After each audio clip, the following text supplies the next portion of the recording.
దయచేసి ఇది గమనించగలరు.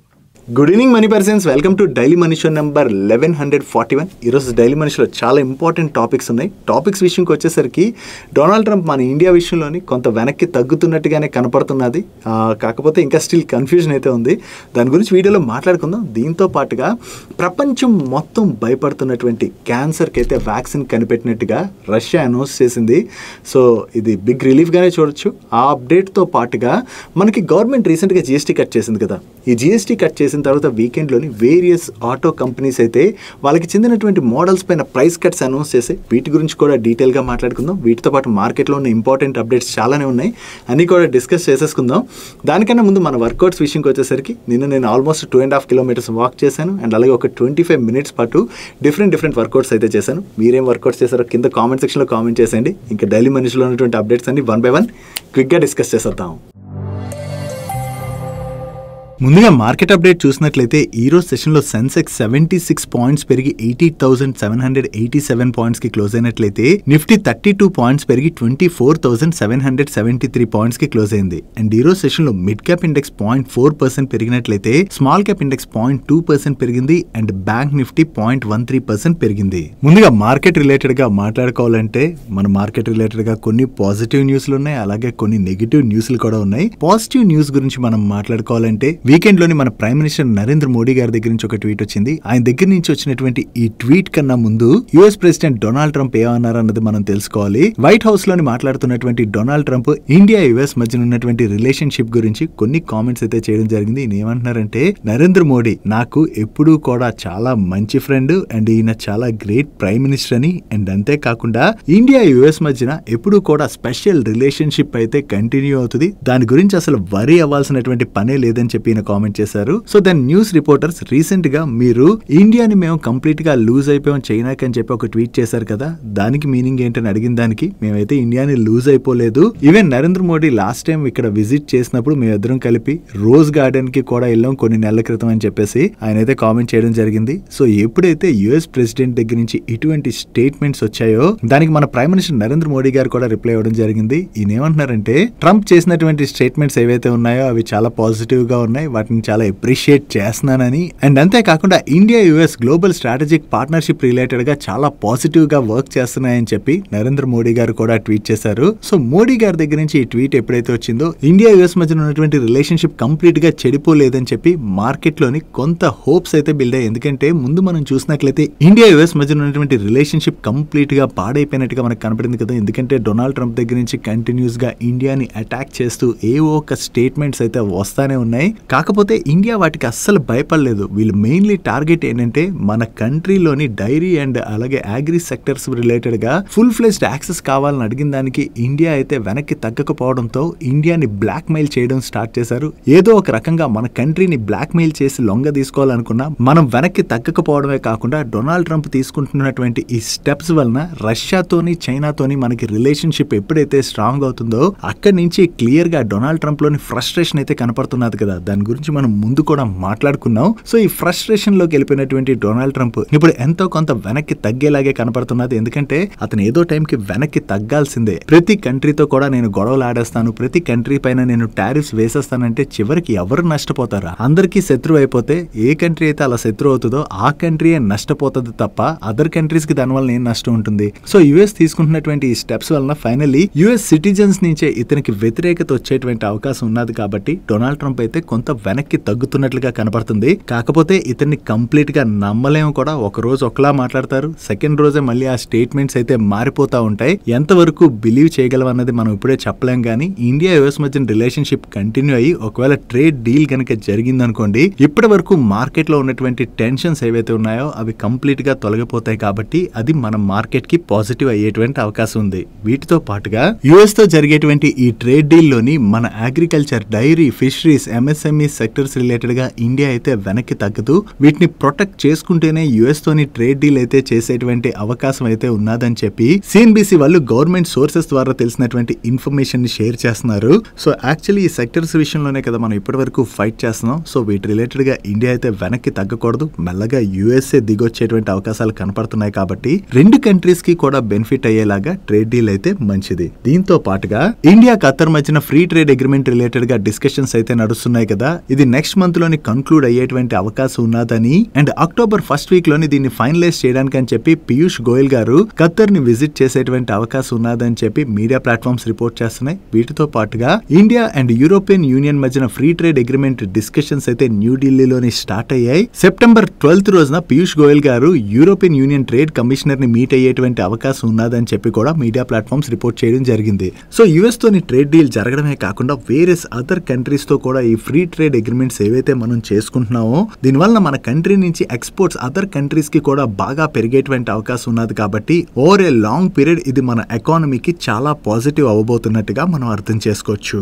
ఇప్పటి వరకు మనం మార్కెట్ రిలేటెడ్ ఉన్నటువంటి పాజిటివ్ థింగ్స్ అయితే మాట్లాడుకున్నాం కదా. ఒక నెగిటివ్ న్యూస్ కూడా కనబడుతుంది. అది especially Indian IT sector related గా యుఎస్ ఒక కొత్త బిల్ అయితే ఇంట్రడ్యూస్ చేస్తున్నట్లుగా అప్డేట్స్ అయితే వస్తున్నాయి. దీనిలో భాగంగా US taxpayers foreign persons దగ్గర నుంచి సర్వీసెస్ అయితే తీసుకుంటారు కదా. ఆ సర్వీసెస్ కి యుఎస్ ట్యాక్స్ పేయర్స్ పేమెంట్ ఏదైతే చేస్తారో దానిపైన 25% ట్యాక్స్ ని విధించాలని చెప్పి యుఎస్ ప్రపోజ్ చేస్తూ ఒక బిల్ అయితే ఇంట్రడ్యూస్ చేస్తుంది. ఒకవేళ ఈ బిల్ ని గనక ఇంట్రడ్యూస్ చేసినట్లయితే మన ఇండియన్ ఐటీ కంపెనీస్ యుఎస్ కి ఎక్కువగా సర్వీసెస్ ని ఎక్స్పోర్ట్ చేస్తుంటాయి కదా. దీనివల్ల మన ఇండియన్ ఐటీ కంపెనీస్ ఎక్స్పోర్ట్ చేసే సర్వీసెస్ పైన ఈ ట్యాక్స్ పడేటువంటి అవకాశం ఉన్నది. కాబట్టి ఇది ఐటీ కంపెనీస్ రిలేటెడ్ గా మనం కొంత నెగిటివ్ గా చూడొచ్చు. వీళ్ళు ఏంటంటే వాళ్ళ లోకల్ కి జాబ్ లేకుండా పోతుంది దీనివల్ల. సో లోకల్స్ కి జాబ్ ని క్రియేట్ చేసేందుకు గాను యుఎస్ ఇటువంటి స్టెప్ అయితే తీసుకుంటున్నట్టుగా అప్డేట్స్ అయితే వస్తున్నాయి. ఫైనల్లీ బిల్ పాస్ అవుతుందా లేదా అన్నది మనం చూడాలి. ఇక్కడ ఈ బిల్ పాస్ అవడానికి కొన్ని అడ్డంకులు కూడా ఉన్నాయి. అదేంటంటే ఇప్పుడు మన ఇండియన్ కంపెనీస్ నుంచి వీళ్ళు ఐటీ సర్వీసెస్ ని తీసుకున్నారనుకోండి, మన ఇండియన్ సర్వీసెస్ కి వీళ్ళు పే చేసేటువంటి కాస్ట్ చాలా తక్కువగా ఉంటుంది. అదే ఒక యుఎస్ సిటిజన్ ని వీళ్ళు హైర్ చేసుకోవాల్సి వచ్చింది అనుకోండి,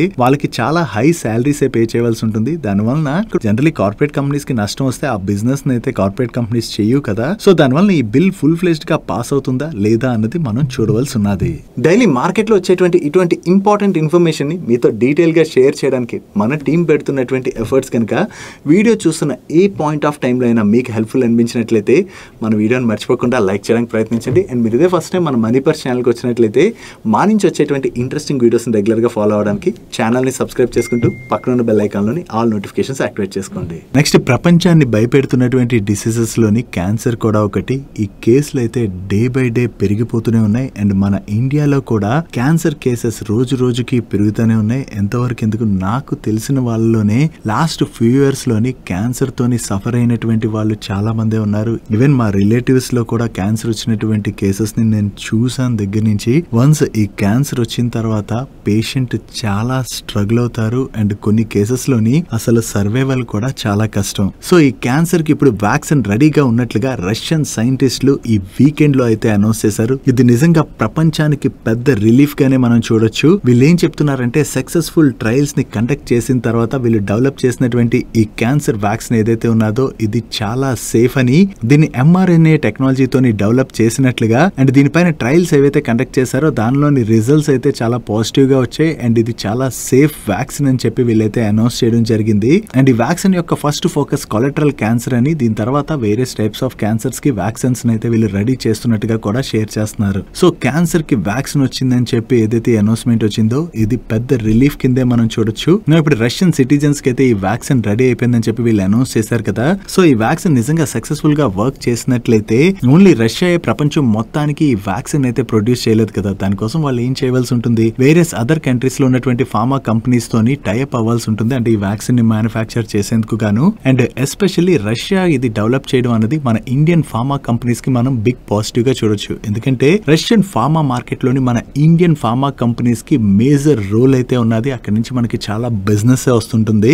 దట్టు రష్యా అండ్ మన మధ్యన చాలా స్ట్రాంగ్ రిలేషన్షిప్స్ ఉన్నాయి. కాబట్టి ఈ రష్యన్ క్యాన్సర్ వ్యాక్సిన్ కనుక సక్సెస్ అయినట్లయితే దానివల్ల మన ఇండియన్ ఫార్మా కంపెనీస్ ఈ వ్యాక్సిన్ ని ప్రొడ్యూస్ చేసేందుకు గాను టెక్నాలజీని వాళ్ళ దగ్గర నుంచి తీసుకునేటువంటి అవకాశం ఉన్నది. కాబట్టి ఇది మన ఫార్మా కంపెనీస్ రిలేటెడ్ గా కూడా బిగ్ పాజిటివ్ గా చూడొచ్చు. ఒకటి బిజినెస్ ని మనం పక్కన పెట్టినట్లయితే ప్రపంచం మొత్తానికి కూడా ఈ క్యాన్సర్ వ్యాక్సిన్ ఏదైతే ఉందో ఇది మనం బిగ్ రిలీఫ్ న్యూస్ కిందే చూడొచ్చు. నెక్స్ట్, విక్రాన్ ఇంజనీరింగ్ ఇది రీసెంట్లీ లిస్టెడ్ ఐపీఓ. ఈ రోజు సెషన్ లోని మీరు చూసినట్లయితే ఈ స్టాక్ చాలా పాజిటివ్ గా రియాక్ట్ అయింది కదా. ఈ స్టాక్ లోని ఈ పాజిటివ్ రియాక్షన్ కనపడడానికి రీజన్ ఏంటంటే ఈ కంపెనీ షేర్ హోల్డింగ్ ప్యాటర్న్ మీరు ఒకసారి అబ్జర్వ్ చేసినట్లయితే పబ్లిక్ లో చూసారనుకోండి, ఫేమస్ ఇన్వెస్టర్ అయినటువంటి ఆశిష్ కచోలియా గారు ఈ కంపెనీలోని 1.52% స్టేక్ అయితే హోల్డ్ చేస్తున్నారు. అండ్ మరొక ఫేమస్ ఇన్వెస్టర్ అయిన ముకుల్ అగ్రవాల్ గారు కూడా ఈ కంపెనీలోని 1.05% స్టేక్ అయితే హోల్డ్ హోల్డ్ చేస్తున్నారు. సో ఈ ఇద్దరు ఇన్వెస్టర్స్ కూడా ఈ కంపెనీలోని 1% పైనే స్టేక్ ని హోల్డ్ చేస్తున్నారని చెప్పి న్యూస్ బాగా సర్క్యులేట్ అవడంతోనే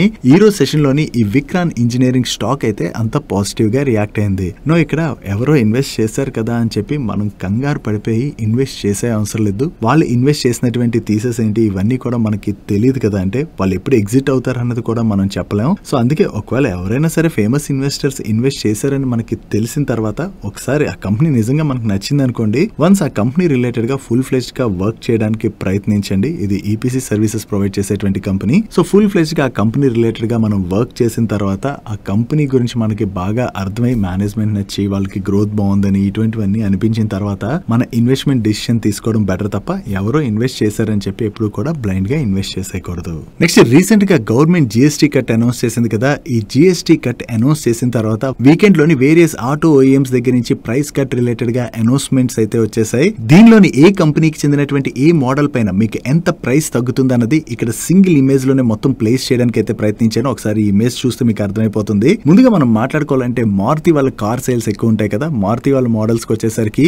ఆల్టో K10 పైన 40,000 తగ్గుతున్నట్లయితే వ్యాగ్నర్ పైన 57,000 తగ్గుతున్నది. అండ్ వీళ్ళ స్విఫ్ట్ డిజైర్ మోడల్ పైన 61,000 తగ్గుతున్నది. అండ్ వీటితో పాటు వేరియస్ మోడల్స్ పైన ఎంత ప్రైస్ తగ్గుతున్నది అన్నది మీరు ఇక్కడ స్క్రీన్ పై చూడొచ్చు. నెక్స్ట్ హుండై విషయంకి వచ్చేసరికి ఈ క్రెటా మోడల్ పైన 72,000 వరకు కూడా ప్రైస్ తగ్గుతున్నట్లయితే వీళ్ళ i10 మోడల్ పైన 73,000, వీళ్ళ i20 మోడల్ పైన 98,000 కూడా ప్రైస్ తగ్గుతుంది. వీటితో పాటు వేరియస్ మోడల్స్ పైన ఎంత ప్రైస్ తగ్గుతుందో మీరు చూడొచ్చు. అండ్ టాటా మోటార్స్ విషయంకి వచ్చేసరికి రీసెంట్ గా లాంచ్ చేసిన కర్వ్ మోడల్ ఉన్నది కదా, దీనిపైన 65,000 తగ్గుతున్నది. అండ్ టిగార్ పైన 80,000, టాటా పంచ్ పైన 85,000, హ్యారియర్ పైన 1,40,000, సఫారీ పైన 1,45,000 తగ్గుతున్నది. అండ్ మహేంద్ర విషయంకి వచ్చేసరికి XUV700 పైన 1,43,000 తగ్గుతున్నట్లయితే థార్ పైన ₹1,00,000 తగ్గుతుంది. రిమైనింగ్ ఏ మోడల్స్ పైన ఎంత తగ్గుతుంది అన్నది మీరు ఇక్కడ చూడొచ్చు. అండ్ టొయోటా లెజెండర్ అన్నిటికన్నా ఎక్కువ ప్రైస్ 3,34,000 తగ్గుతుంది దీనిపైన అయితే. వీటితో పాటుగా రిమైనింగ్ ఏ కార్ కంపెనీ ఏ మోడల్ పైన ఎంత ప్రైస్ తగ్గుతుందో ఈ సింగిల్ ఇమేజ్ లోనే మీరు అన్ని కూడా చూడొచ్చు. మీరు కావాలంటే ఇమేజ్ ని స్క్రీన్ షాట్ తీసుకోండి, లేదా ఈ ఇమేజ్ ని మీకు వీడియోతో పాటు మన టెలిగ్రామ్ ఛానల్ లో కూడా షేర్ చేస్తాను. మీరు అక్కడి నుంచి డౌన్లోడ్ చేసుకుని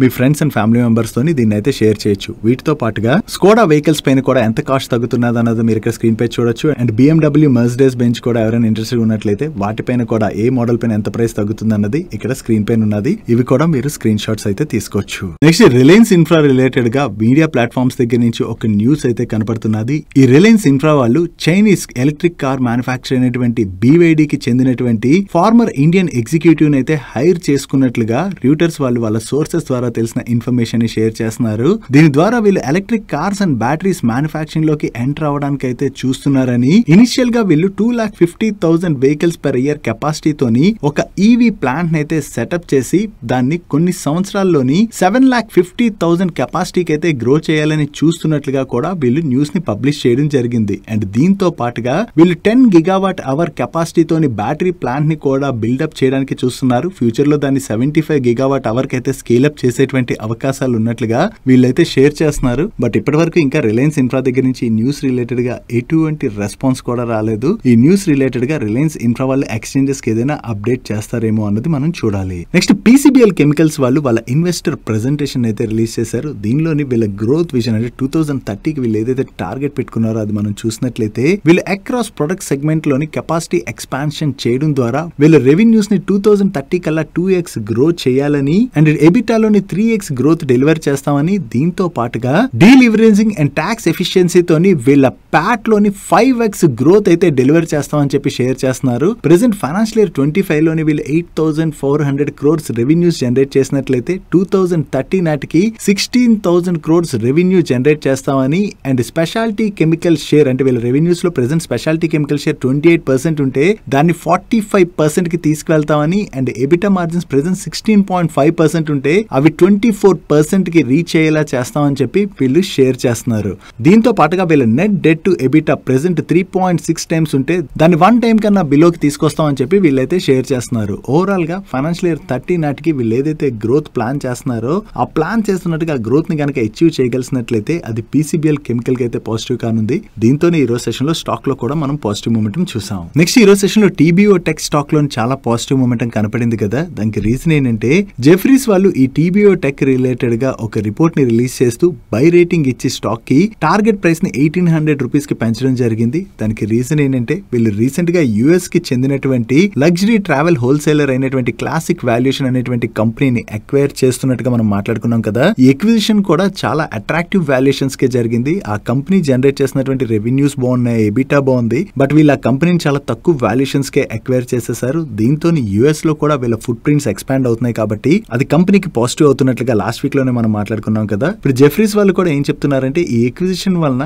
కంపెనీ యొక్క బిజినెస్ అయితే బాగా గ్రో అవుతుంది. అండ్ అంతేకాకుండా ప్రీమియం అవుట్ బౌండ్ మార్కెట్ లోని వీళ్ళ ప్రెజెన్స్ కూడా స్ట్రెంగ్తెన్ అవుతుందని, దీంతో వీళ్ళ financial 25 to financial 28 EPS 2 to 6% వరకు కూడా వీళ్ళు రైజ్ చేస్తూ ఈ కంపెనీ యొక్క టార్గెట్ ప్రైస్ ని పెంచడం జరిగింది. దీంతో పాటుగా ఈ టీబీఓ టెక్ వాళ్ళ మేనేజ్మెంట్ కూడా ఈ రోజు మీడియాతో మాట్లాడుతూ నెక్స్ట్ ఫ్యూ ఇయర్స్ లోను వీళ్ళ ప్యాట్ 500 crores కి తీసుకువెళ్లాలని చెప్పి వీళ్ళు టార్గెట్ గా పెట్టుకున్నట్లుగా కూడా మేనేజ్మెంట్ కామెంట్ చేయడం జరిగింది. ఓవరాల్ గా జెఫ్రీస్ దగ్గర నుంచి బై రేటింగ్ రావడంతో పాటు మేనేజ్మెంట్ దగ్గర నుంచి కూడా ఈ పాజిటివ్ కామెంట్స్ రావడంతోనే స్టాక్ అయితే ఈ రోజు సెషన్ లో పాజిటివ్ గా రియాక్ట్ అయింది. డైలీ మార్కెట్ లో వచ్చేటువంటి ఇటువంటి ఇంపార్టెంట్ అప్డేట్స్ ని మీతో డీటెయిల్ గా షేర్ చేయడానికి మన మనీ పర్స్ టీమ్ ఏవైతే ఎఫర్ట్స్ పెడుతుందో ఆ ఎఫర్ట్స్ కనుక మీకు హెల్ప్ఫుల్ అవుతున్నట్లయితే మన వీడియోని మర్చిపోకుండా లైక్ చేయడానికి ప్రయత్నించండి.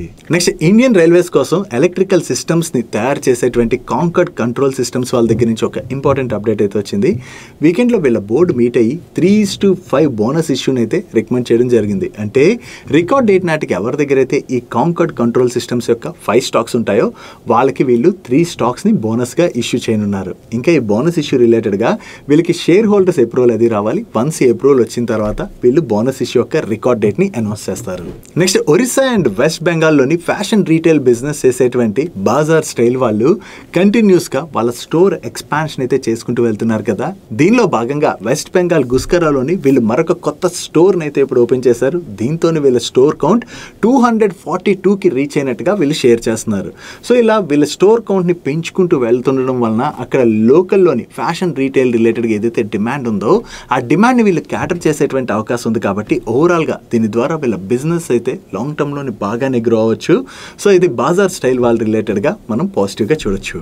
Next water infra projects develop చేసేటువంటి ఎస్పీఎంఎల్ ఇన్ఫ్రా వాళ్ళకి కొత్తగా 1438 crores వర్త్ ఆర్డర్ అయితే వచ్చినట్టుగా వీళ్ళు షేర్ చేస్తున్నారు. కాకపోతే ఇది వీళ్ళ జాయింట్ వెంచర్ కంపెనీకి వచ్చినటువంటి ఆర్డర్. ఈ జాయింట్ వెంచర్లో వీళ్ళు 51% స్టేక్ అయితే హోల్డ్ చేస్తున్నారు. ఈ ఆర్డర్ వీళ్ళకి రాజస్థాన్ పబ్లిక్ హెల్త్ డిపార్ట్మెంట్ నుంచి అయితే వచ్చింది. ఈ ఆర్డర్ లో భాగంగా వీళ్ళు ఒక వాటర్ ఇన్ఫ్రా ప్రాజెక్ట్స్ ని ఎగ్జిక్యూట్ చేయడంతో పాటు 10 years పాటు ఆపరేషన్ అండ్ మెయింటెనెన్స్ సర్వీసెస్ కూడా అందించవలసి ఉన్నది.